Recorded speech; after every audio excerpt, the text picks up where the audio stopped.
Okay, I'm Ben Brown, one of the instructors for jiu-jitsu here at Evolution Martial Arts in Sparks, Nevada. Got my buddy Steven. I'm a retired firefighter. I run a company called Scene Safe 911, which provides situational awareness and self-defense for first responders. Steven's also a firefighter, so it's pretty cool to do this together. Today we're just going to talk about defending the collar tie, which is essentially when someone's trying to grab your head. How to deal with that. There's kind of 3 stages to that, but first let me kind of show you what a collar tie is. I've shown this a little bit in earlier videos. Collar tie is when you get in this space between their ear and their shoulder right here with your arm. A lot of people think head control is just touching the head, pulling it around. The thing is, Steven has a lot of mobility here. I'm not going to be able to move Steven very effectively with just my hand touching his head. What I really need is my forearm glued to his collarbone like this, and in this way I can start moving him. Go ahead and kind of keep your posture a little bit for me. Yeah. So this is kind of what Steven wants to do. Is he doesn't want me to pull his head down. The second I touch his head, and you can see he is, you know, he's been to a lot of these classes, so he knows you can't let people control your head. It's even better if you don't let them touch your head, but that's inevitable. They're going to touch your head. You can't let them control it. So he's going to want to make sure his posture is pretty rigid and sound. As I start to try to break his posture, I'm trying to pull his head forward. So let me break your posture a little. I'm trying to pull his head down. Now, I'm not going to accomplish this with just this hand here. I need some kind of control on the other side of his body. This is probably the least control that I'd be okay with, which is his wrist, because there's just a lot of play here. What I'd really prefer is like a high underhook on this shoulder, and even sticking my head in this space right here for head positioning, which ensures that Steven can't get his hips back into me. So we turn this way. I can move him around a lot now with that. That's not a good thing to let someone do. And this is in grappling, but also in a self-defense sense. You don't want someone controlling your head. Because you know, there's kind of an axiom that says where the head goes, the body follows. That's true. That's because it's attached to this thing called your spine that runs the entire length of your upper body. So how do we deal with that? First thing is, you know, like I was saying, there's like 3 levels to the defense here. The first one is you take away the inside space that they're trying to get. So I'm going to have Steven reach for me. Basically, I'm going to shrug, and I close this space between my ear and my shoulder. There's really nowhere for him to get into. He can touch my head, but he can't get that forearm on my collarbone. You see what he's already doing to me? And Steven's bigger, taller, younger, stronger than me. That's not something I want. So as we're just going to hand fight really slow, and you're going to reach for my head, and I just close that space with a shrug. As anytime someone tries to get to my head, I shrug. This is very early defense. It's really frustrating to people. Even if I don't use my hands at all, I can just shrug off, and it's kind of a good exercise. You know, maybe I use my hands a little bit like T-Rex style, but I'm just keeping him off of my head. Even when he touches my head, he can't get it. Now, we're not going to walk around like this. That's not realistic. But it's a reaction. I reach for Steven's head. He shrugs. There's nothing to attach to. His hips are still free. He can just turn away from me. It makes controlling another person's head really difficult. So that's level 1. Level 2 is they touch your head, right? But they haven't connected yet. You have a little bit of time, a little time window there to do something about that. This is kind of the old Karate Kid, wax on, wax off thing. I can use either hand. I can use the close hand to kind of peel that off my head. And granted, I'm not going to be standing here either. I'm going to be moving. So I got that one, or I can use the other hand and come across and just disconnect from my head. So hand fighting lightly looks like this. We're both doing it, right? He touches, I touch, yeah, and we're moving, whatever. No presentation. Exactly. We don't let the hand establish like this. So you know, it can be even pretty late, but as long as they don't have control like this, locked in, and something preventing your hips from moving, you still have time to get rid of that grip. Shedding grips, I made up a word for this, I call it squedge. It's kind of nonsensical. I think of like getting cheese off of a cast iron pan when you made grilled cheese sandwiches or quesadillas. You got to get a tool and like scrape it off of there. Well, it's similar to what we're doing here. Steven is getting a grip, that's the cheese on the skillet. I gotta scrape that thing off there, I squedge it off there. I feel like when you make words up like that, makes sense. People tend to remember them better. I think of like squedge, squeegee. It's goofy, but that's kind of how I do things. So people seem to like it and they remember it. Main thing is I like it. And that's what really matters. I'm kind of like Forrest Gump that way.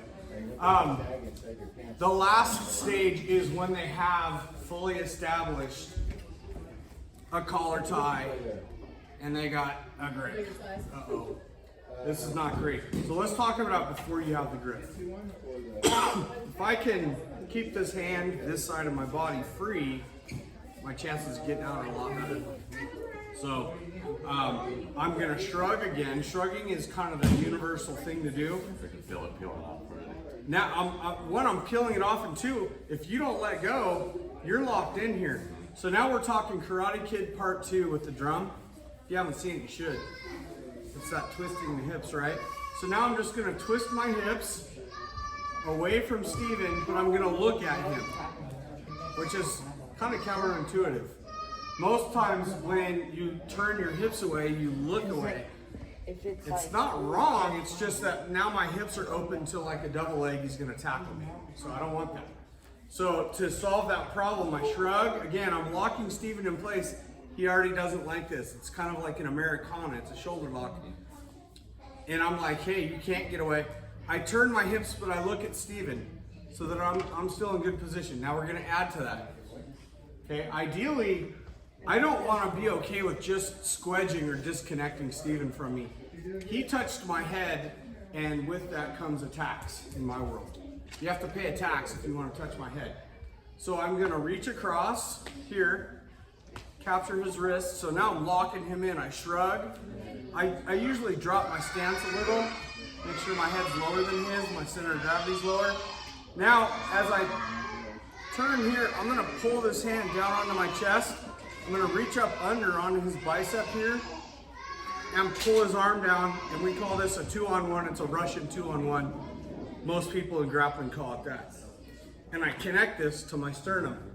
And now Steven doesn't like this because his limb is now owned by me. I can start moving him around with this. I can turn this into body locks, single legs, all kinds of bad things for him. His limb is exposed, which is what I want. And I'll tell you, it's much easier to expose his limb that way when he already put it out there than if we're all squared up like this. He's not gonna extend stuff. So it's kind of my technique is going to turn good defense into easier offense. Again, he gets my head, I'm late.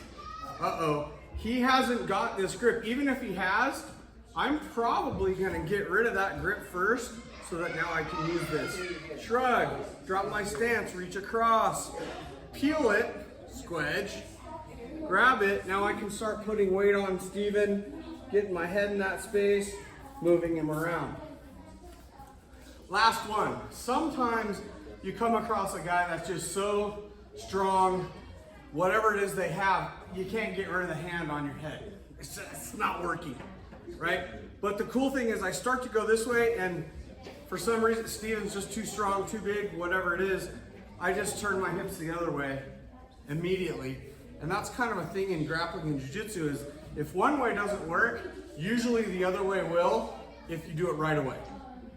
There's a short window there. Because if I wait too long, I try to go this way, that doesn't work. I wait, I try to go this way. He's adjusting that whole time. I'd be moving away. Yeah. The window is small, right? So, you know, realistically, to kind of look like this is, I can't go that way, but I go that way. And then what's cool is now I have an inside tie on him. It's another video. But I have inside position and I start getting things of my own that I want, right? Turning it into beneficial positions. So the drill, you can do the drill in kind of 4 different phases. You know, phase 1, we're hand fighting. Steven's trying to touch my head and I'm just denying with mostly shrugs. Just so I can practice that as a habit, right? Now I'll try to get his head, he's shrugging. I can't get a purchase anywhere. Okay, level 2, we're touching each other's head. So he's touching mine at first. I'm just getting rid of his grips with a combo of shrugs and my hands, right? We're fighting for inside position. Now I'm trying to touch his head. He's squedging my collar tie attempts. Squedge, which is another term, again, for disconnection. Level 3, he gets a full-on collar tie, but I don't want him to get this hand, okay? Even if he does, I'm getting rid of that grip. Shrug, turn, pull off here. Now, I'm gonna let Steven fix this problem because it's kind of a flowy drill. Yeah, you see what he did? He pulled his elbow into his ribs and used his hips. Again, okay, shrug, drop, squedge. Now he solves the problem. I'm kind of letting him solve it so that we can keep drilling. Now I get it, he shrugs, okay, turns, yes. Now he's kind of gonna let me solve that problem. I frame his head, I move my hips, I square up. And then the third one, or the fourth one, which is still like level 3, but I just can't get rid of his collar tie, so I go the other way. And then I collar tie him. Yep, he goes the other way. And then eventually you put them all together, you can do that all as one drill. So that's not the only thing you can do with a collar tie, but it's just a little system I teach to people, and they pick it up really fast because it's pretty intuitive, right? Steven hasn't even been training for a year, right? But good luck touching his head. Good luck getting control of his head. It's not gonna happen. And that's with trained people. Untrained people out there on the street, at the job, you know, firefighters are exposed to violence actually more than we should be, more than people think. An untrained person's not going to be able to control your head. There's just no way. He's too consistent with his training. So yeah, that's defending the collar tie, which that's the terminology, but essentially it's keeping people off of your head, keeping people from controlling your head. Thanks, Steven. Yep.